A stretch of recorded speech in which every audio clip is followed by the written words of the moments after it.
Good afternoon, good evening, good morning, wherever you may be. This is Steve Cohen starting a podcast that's called To Be a Success. And the first person that I chose to be on my podcast is Steve Taddei. Steve Taddei, I feel, is somebody who has shown success from when he was even a little child. You were once a little child, right? I was once a little child. Good. He was at a very young age. Good. He was a young child at a very young age. That's important to take note of right there.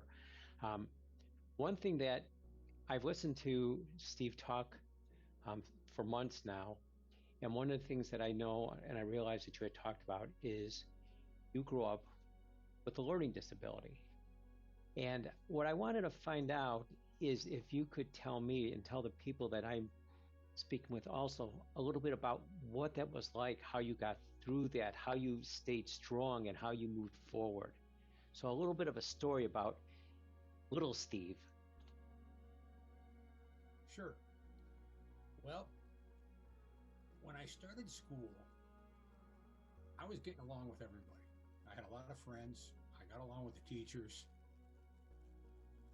But I noticed real quickly that I wasn't fitting in with the schoolwork. It just, something wasn't happening. And I was not anybody at any age that would really rebel. And I didn't really act out. I went to school every day, but I figured out real early that there were kids picking things up quicker than I did. And there were a lot of different discussions while I was growing up. My birthday's in October, so I started school when I was 4, when a lot of the other kids were 5. And maybe, being 6 months older at that time in somebody's life, maybe they were more mature. Right. But as time went on, I started hearing about things. I started hearing about things like dyslexia, ADHD, and things like that. And I pretty much diagnosed myself. I don't know if I had been officially diagnosed, I don't know what they'd have diagnosed me with, but I probably had one of those things that held me back. So tell me something about what happened. There must have been some event that you said to yourself one day, you know what? I'm unique or I'm different, or do you remember something that had occurred that made you think there's something about me that's different? Uh, there, there were several. My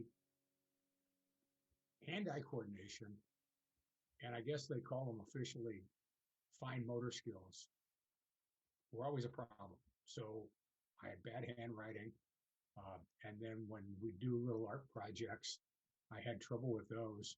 I remember one time, I don't know why I remember this because I was very young, but uh, I drew a heart, just like everybody draws a heart when they're in 3rd grade or whatever. And one of the girls said, "That's pretty good for you." And I'm thinking, for me, I was pretty proud of myself. I thought I drew it okay, but she put that little qualifier on there that we don't expect much from you. So, that's rattling around in the back of my mind. And then it even got even later when I was in 7th and 8th grade, we'd have shop class and we'd make things. I kind of struggled with it. It was whatever it was in the motor skills. I had trouble with those. Maybe in fact, though, that person had a learning disability, and they said that that's even good for you, and maybe they thought the heart was a you. So maybe they said, "Oh, that's good for you." They somehow mistook that. Yeah, who That's knows? It's just I know how I interpreted it, I and know, and the way you interpret it is probably perfectly right on true. right. I'm just trying to make light of that one instant. So you were able to notice that at a young age, though. I think that's really pretty unique to catch on to that. Well, I don't know if I caught on to it or if I just thought everybody else was smarter than me. Hmm. I mean, I don't think I had, Steve, you have a diagnosable learning disability. What I caught on to the fact was, hey, I'm behind and there's a lot of kids that seem to be smarter than I'm not one of the smart kids. Right. And that was kind of a burden I carried with me more than anything. Did you have other siblings? I have a younger brother, 2 years younger, and he was a good Okay. student. Yeah, he was a good student. Okay. Good. So you went through, you became tenacious to make it through, right? You got through all your schooling without difficulty. You made it okay. Yeah, you know what? I did get through it. I got through everything, and I don't know if I did the strategy on purpose or if it was just my personality, but I always showed up. I didn't talk back to the teachers. I did what I did, and I got through. I got through high school. Had no idea Hmm. after high school what I was going to do. I went to community college, but I did have the normal milestones, and I did realize that a couple years into high school, if something happened and I didn't graduate, it would look bad. I mean, it would be something that I couldn't tolerate. So you have a strong interior being then, to keep going. I that could be it. If there was something that I could not fathom or not bring myself to not being successful at, I Hmm. would I would probably get through it.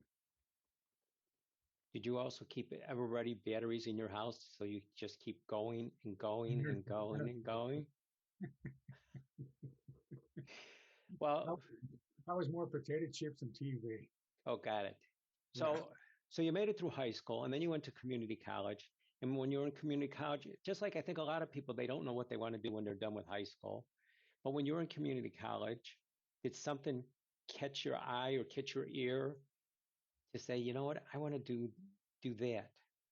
Um, well, when I was in community college, I wasn't sure what I wanted to do.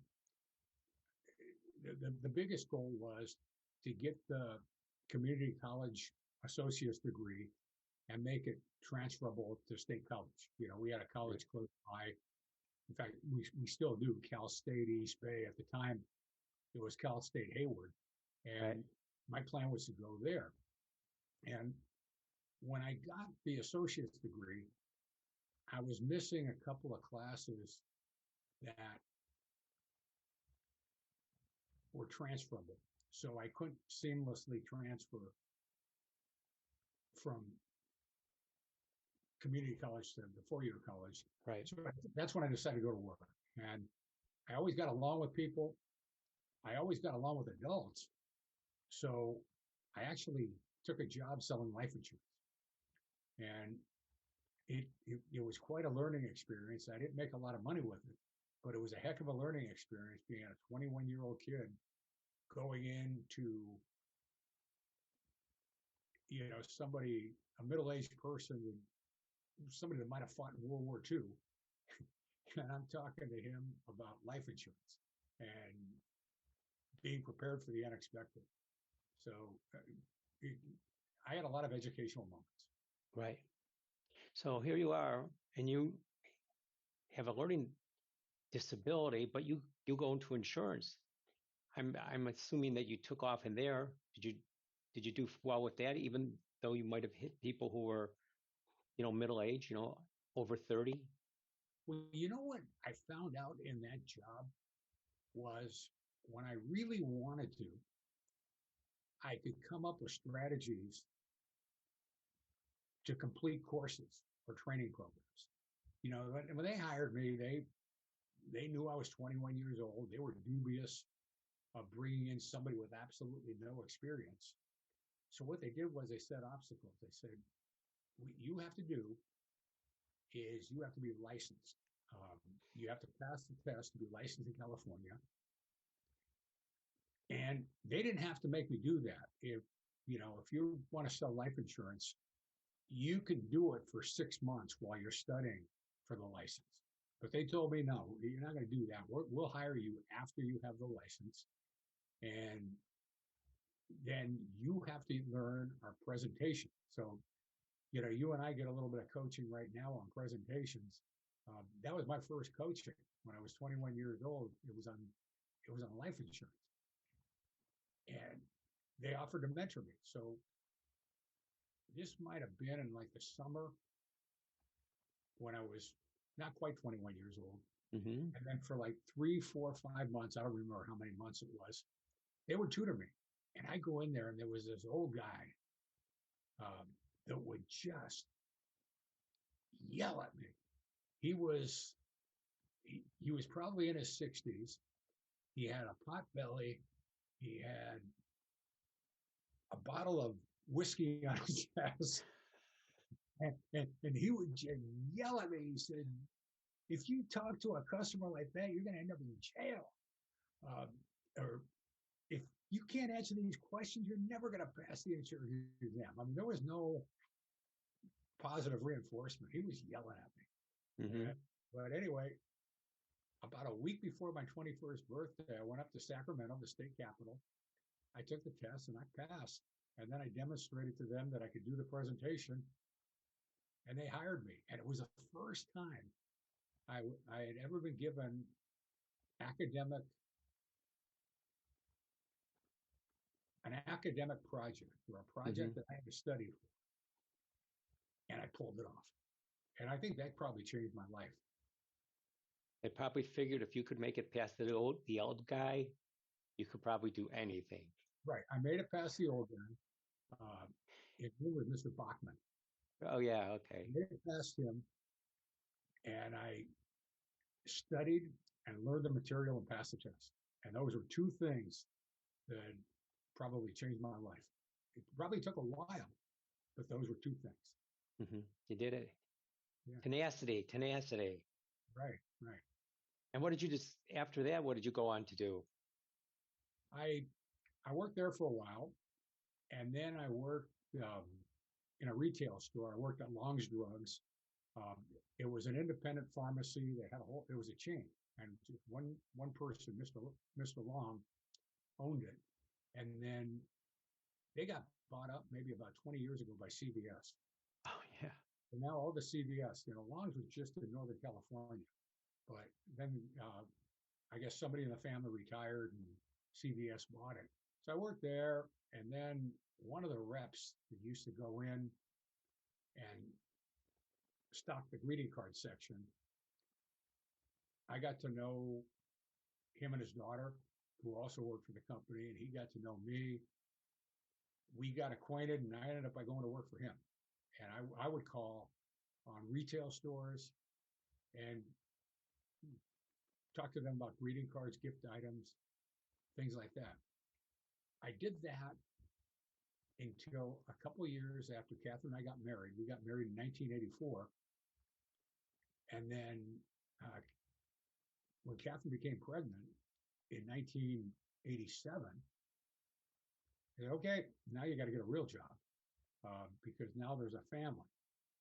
So I started applying, and it was always, where'd you go to college? Well, I got my community college, but after that, I thought I was more productive to work, and I've been successful.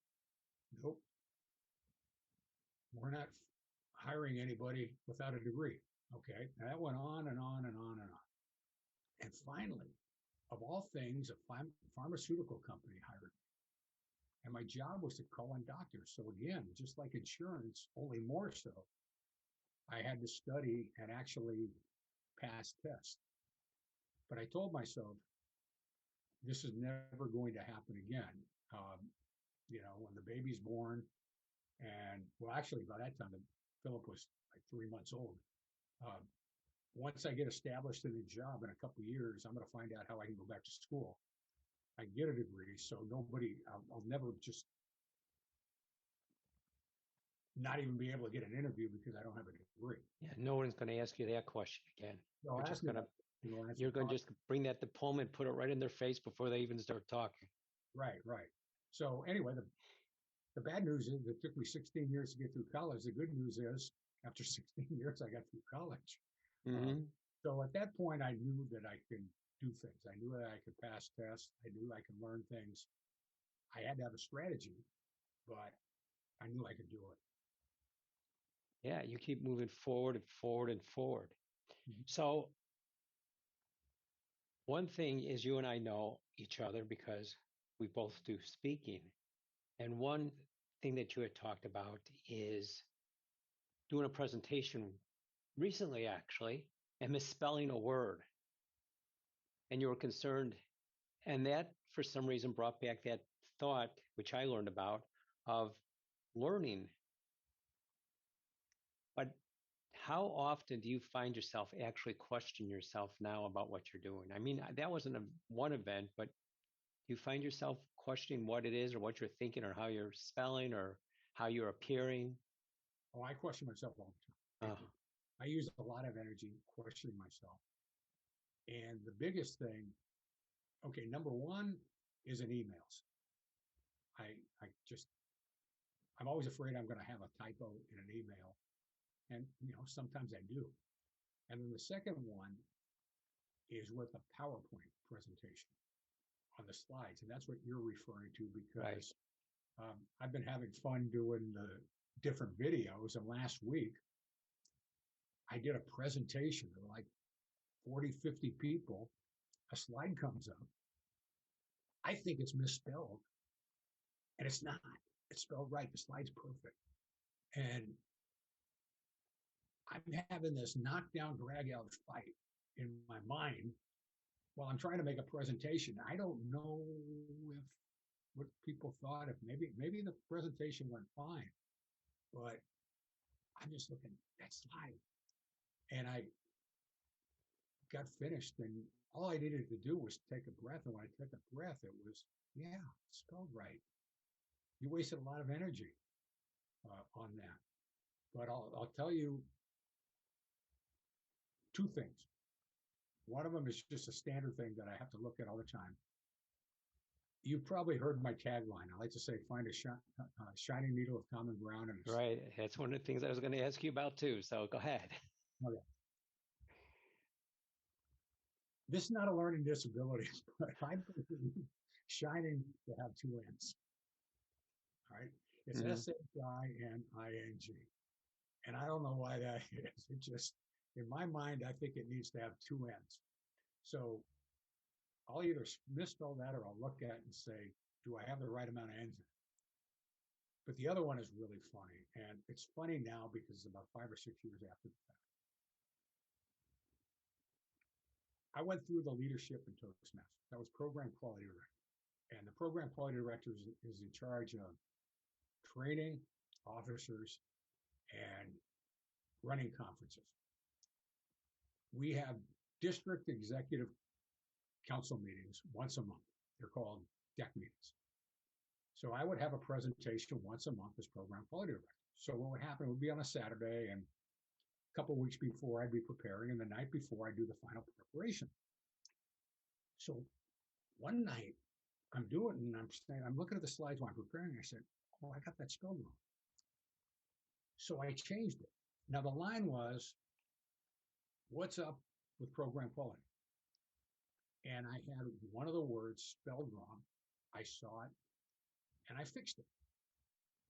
So the next morning at 9 o'clock, I'm at the meeting. I'm up there presenting. What's up with program quality? And the word that I thought saw was spelled wrong. Everybody laughed when they saw the sign. The word was spelled wrong. I said, I fixed that last night. And what had happened was I fixed it on my device, but I didn't fix it on the flash drive. Oh, So, and you can't sit up there and say, well, wait a minute, I saw that last night. I proofread it. I fixed it, but I didn't fix it on the flash drive. My bad. You can't do that. yeah. You just, it's like that old Johnny Carson thing when he would be bombing. He'd start, you get a look on his face, but nobody got hurt. It was a, it was an embarrassing moment, but my friends from that day are still my friends now. And, you just move on. But Yeah. that was a good one. I think what you should do is whenever you do a presentation, you should have a title up there that says, let me know if anything is spelt wrong. And spelled wrong, and spelled you should spell Spelt. Well, I I might, take it. I mean, I have humor in it now. I mean, I yeah, just, uh, you know, I have people proofread things, but some things you can't proofread it because nobody knows everything you're trying to say, particularly numbers. right, And um, I just I do a lot of preparation, and for the most part, it turns out okay. That presentation last week was good. It's just I thought I made a mistake, and then I made one today that worked out, and we just overcome what we're doing. We overcome our concerns. That's the only way we yeah, can live.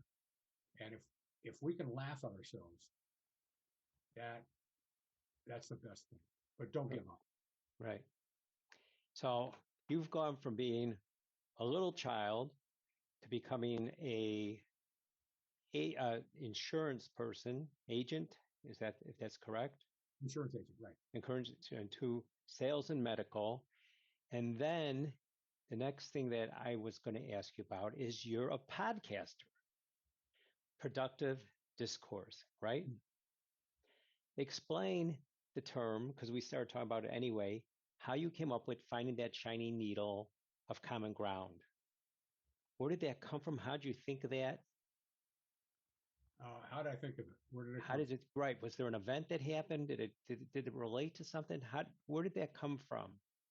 It came from when I was in district leadership in Toastmasters. I was smack dab in the middle of leadership in 2016 when we had that presidential election. And I had to give a talk one night at Toastmasters about what my plan was for the next year. So it's summer of 2016, and you've got Trump saying that Hillary should be locked up. She's a crook. And we had Hillary saying anybody that votes that way is deplorable. So I just looked around. I said to everybody, we're members of the largest communication and leadership organization in the world, and communication and leadership is collapsing all around us. What are we going to do? So that's all I could talk about. That was the year I was district director, and I would talk about the Toastmasters business, but then I'd go off and I spent about a year thinking out loud, how are we going to find common ground? And somehow that line stuck with me. A needle in a haystack, shining needle of common ground in the haystack of fear. And I put that on every email right now because whether it's what's happening in our country, there are things happening in our community that has nothing to do with national politics. There's things happening in our homeowners association that, for whatever reason, people are having trouble finding common ground. So that's why it's important to me. And people are eating up your message. Well, thank you, thank you. Yeah. So tell me a little bit about Brave Angels too. That's another thing that really caught it. Now, and I haven't looked at that well enough to even know anything about Brave Angels. So tell me a little bit more about that too, how you got into it, what it's about, how can somebody support you Okay, well in this area? that's what came from my concern about finding common ground. So I talked to every Toastmaster, or I talked to everybody inside and out of Toastmaster, and I say, what are we going to do with this? And I'm not the type of person that will found an organization or start an organization, but I'll be a hard worker. Uh, I'll join an organization. So a couple of years after I finished with leadership, I saw USA Today, and it said Better Angels. And I knew that line because I just read a book by John Meacham called The Soul of America and Finding the Better Angels of our of our being. And that line came from Abraham Lincoln in the first inaugural address. So I read the article. I went to the organization's website. I joined, and it just so happened the San Francisco Alliance. It's a national organization, and the San Francisco Alliance had a meeting on Saturday. So I went to the meeting, and they were my people. There were Trump supporters, Bernie supporters, Biden supporters. Well, actually, Biden wasn't running then, but people that had voted for Hillary, um, Republican never Trumpers, libertarians, Green Party, and they weren't trying to change anybody's mind. They were just trying to find out what made everybody tick. And this was San Francisco, where, Right. some people think it's dangerous to be a liberal, or I mean, a conservative. It's a very liberal, progressive area. So we put on a few events, and I got hooked. Then last year, the leadership of Better Angels found out that there's another group called Better Angels, and there was a trademark issue. So we looked at Same it. area of where you're at? Um, so, and then we started to realize that over the last 5 years, it takes a certain amount of bravery to go up to somebody and really take on these issues. So we changed the name to Braver Angels. And the website is real easy, braverangels.org. And you go to the part that says what we do, and it just has a list of things. We do workshops where we get a dozen people, half conservative and half liberal, in a room to have a facilitated conversation. We have one-on-one conversations. If you've got a buddy or a family member who just thinks totally different than you, you can follow a template and have a conversation. You'll both learn something. We do podcasts. So if you go to YouTube and type in Braver Angels podcast or debates, you can entertain yourself every night with some sort of event. And then we did an event in Alameda last year. Yesterday was the 1 year since the George Floyd murder. Right. And in July, we did an event in Alameda where my co-chair Emily and I facilitated a discussion called Black Experiences in America, a panel discussion. And 6 African Americans, 3 men, 3 women. The youngest was in his 30s, the oldest was in his late 60s. And they just talked about their experiences. And some were experiences with the police, some were experiences in department stores. Some were experiences playing in the neighborhood. And it wasn't just violence, it was just day-to-day activities of what it's like growing up as an African American in the United States. And it was different parts of the United States. Alabama, the Midwest, Northern California, the East Coast, everywhere. So it was fascinating. So I think we've done some good, but I've learned a lot. And that's the biggest thing. Has it created a lot of dialogue? It's created a lot of dialogue. It's a tough road. I catch myself. I've got my own views, and I'll watch the news and I'll see something that just, really upsets me. But you can build relationships if you take the pressure off yourself.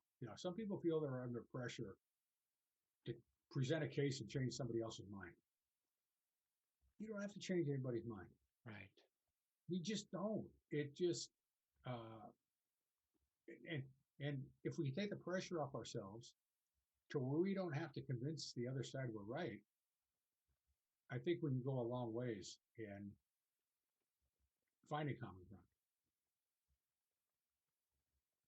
Oh, that's excellent. Because since you were younger till now, you're still working on another area and another area and another area to be a success, which I think is great. And you've created dialogue, which is really good, because people a lot of times just they keep it all in, and then we wait until a big explosion happens. Right. So right. you keep everything out in the open. So what is your next adventure? Right now I'm just having fun. I'm still working. I work with a company called Ocean Breeze Healthcare. We offer specialty pharmacy services to pediatric endocrinologists. So I Oh, call people in California, Arizona, and Southern Nevada. But when I have time, I've got the podcast. The podcast is great. We're doing a 6-week series now. Um, we talked to you. We released yours last week, where you talked about the work you do with MetaVista, and how that helps people through the pandemic and beyond. So we're doing a 6-week series on that, and then I started another YouTube project called Three Questions with Steve, where I just get somebody on. I talked with a fellow Toastmaster Monday night, and I just asked 3 questions. After a year of pandemic living, how are you doing? What have you learned? What are you taking as we move forward? And it's like a 12-minute interview, and they have the floor. And I don't say, what about this? What about that? I just give them the floor and they talk about it. So we're having fun with that. And then in June, I'd like to do another one where I bring people on. It would be on Zoom, and then we put it on YouTube. I think this is the golden age of self-expression. You don't need permission to do anything. You're starting a podcast now. You didn't ask anybody for permission. You just set it up. Somebody could write a book and self-publish. I'm doing the podcast and YouTube videos and self-publish it. You can write a blog, but whatever you want to do right now, you don't have to get permission, and you can send your message all over the world. So starting in sometime in June, once I get everything settled with this new one, 3 questions from Steve, I'm going to start another one. So I'll have something coming out 3 days a week. So I'm excited about that. wow. Excellent. So, Steve, those are the things I want to learn about you. I wanted to actually provide those to other people too, to really know the real Steve. Besides the Steve who podcasts everybody else, he asks all the questions. I wanted to ask the questions to you. Is there anything that I'm missing about your podcasting, your business, your work, your environment that you would like to tell me before we close for the evening? I'm going to say just 2 things. I think at the times when I started, I mentioned, taking the insurance test and qualifying to be a pharmaceutical rep. I started passing tests, things like that, to qualify me. I think in those situations, I knew my why. I knew why I wanted to do it. I had to do both of those things because I was at a specific time in my life where I had to improve my skills so I could make a living. And the other thing was, I told the world around me that I was going to do it. And that put a certain amount of pressure on me. So when things got rough, I didn't have the desire to go up to everybody that I told that I was going to take on this project and say, hey, too hard for me. I'm not going to do it. So I had my why, and I put a certain amount of pressure on myself to where I couldn't stop. I had to make it happen. Otherwise, it was going to be very uncomfortable. That's the ever-ready battery theory Ever, that I was talking about. I hadn't thought about that. I like It keeps going and going and going. that. Well, that's good. I mean, that's excellent.